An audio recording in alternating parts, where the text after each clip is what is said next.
Hi, I'm Dr. Ellie.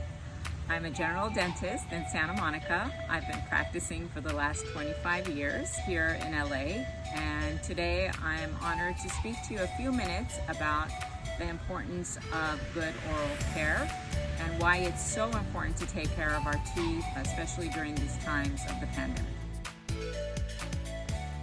Oral hygiene can help prevent gum disease, tooth decay, and the eventual loss of teeth, especially as we get older. This is really important because research has shown that a healthy mouth can actually prevent several diseases. Did you know that gum disease can actually increase your chances of having a heart attack? Yeah, I didn't know either, so I want to discuss that with you a little bit. When a person has gum disease, the bacteria from their mouth can actually get into the bloodstream, and it can produce a protein molecule that mimics fibrinogen. Fibrinogen causes platelets to congregate and to form a clot. This clot can actually block the oxygen from getting into the heart, and in turn can cause a heart attack. One more reason why our oral care is really, really important. Gum disease can increase the chances of a person having a stroke. The bacteria under the gums causes inflammation of the blood vessels, blocking the blood supply to the brain. Research has actually found that same bacteria that was found in the patient's mouth were equivalent to the bacteria that was in the patient's brain after a traumatic stroke. There's a correlation that gum disease increases our chances of developing cancer and dementia. Recent research done on 65,000 postmenopausal women between the ages of 54 and 86 found that those with a history of gum disease were 14% more likely to develop cancer. Of those, 1 in 3 developed breast cancer, and there was also an increased rate of esophageal cancer, skin cancer, gallbladder cancer. So that's pretty staggering and really important, especially as we get older, that our good hygiene and home care and good care with our dentist is always kept up. Also, elderly people who have healthy gums are 70% less likely to get Alzheimer's disease than those that have suffered from gum disease for a long period of time, anywhere above 10 years. So you might ask yourself, how is that even possible? How do we know that? But research has found that a strain of bacteria that is present in the mouth of people with gum disease is the same bacteria that is found in the brains of Alzheimer's patients. Because the bacteria, as we talked about earlier before, the bacteria that's in our mouth can get in our bloodstream, and from our bloodstream it can get into any of our organs, including the brain. Did you know that keeping your teeth and gums healthy during pregnancy actually increases a woman's chance of having a healthy baby? Pregnant women with healthy gums may be around 3 times less likely to have a baby that is premature, reducing the risk of a low birth baby.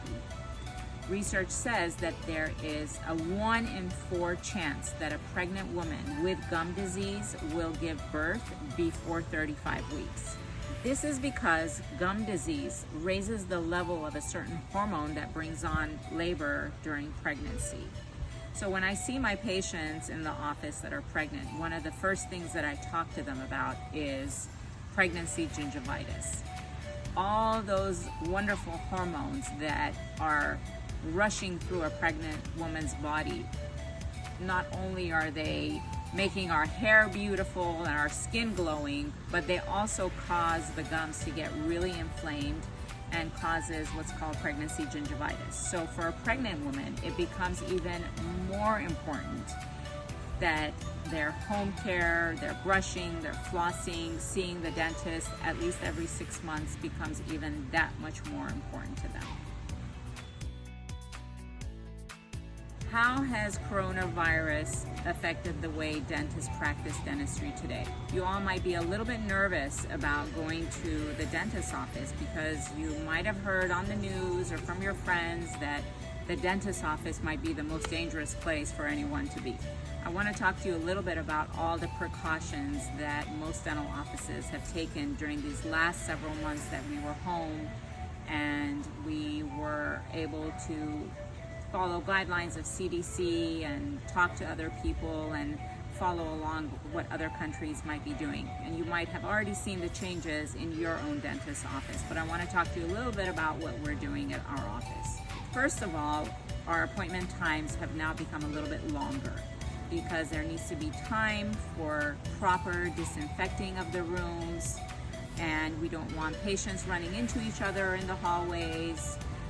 We screen all the patients beforehand, a day before or 2 days before coming in, whether they've traveled outside of the country, whether they've been in contact with anyone that was COVID positive, whether they have been tested recently. So there's a slew of questions that we ask before every appointment at confirmation time. Also, the dental office waiting room looks a little bit different.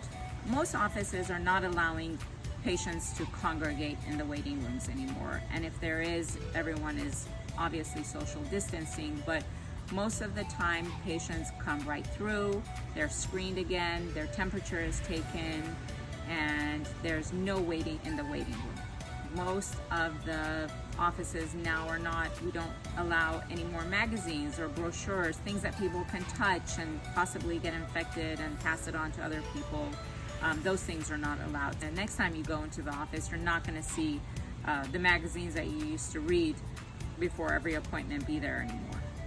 Obviously, masks are worn by all employees and all patients when they first enter the office.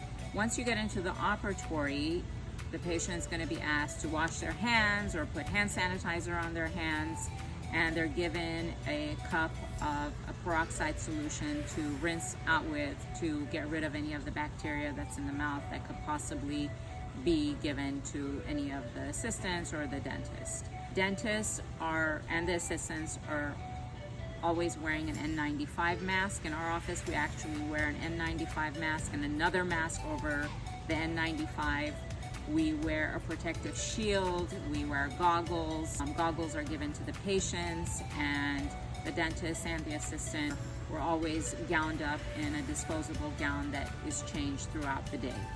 So that's one of the ways that we keep everyone safe and protected. And if you still don't feel comfortable about coming to the dentist, maybe you can be greeted by Pablo the next time you come in. He can sit on your lap, you can pet him a little bit and feel a little bit more comfortable while you're at the dentist's office. Thank you for listening to me today. I hope the information is a little bit helpful, and I hope to see you soon.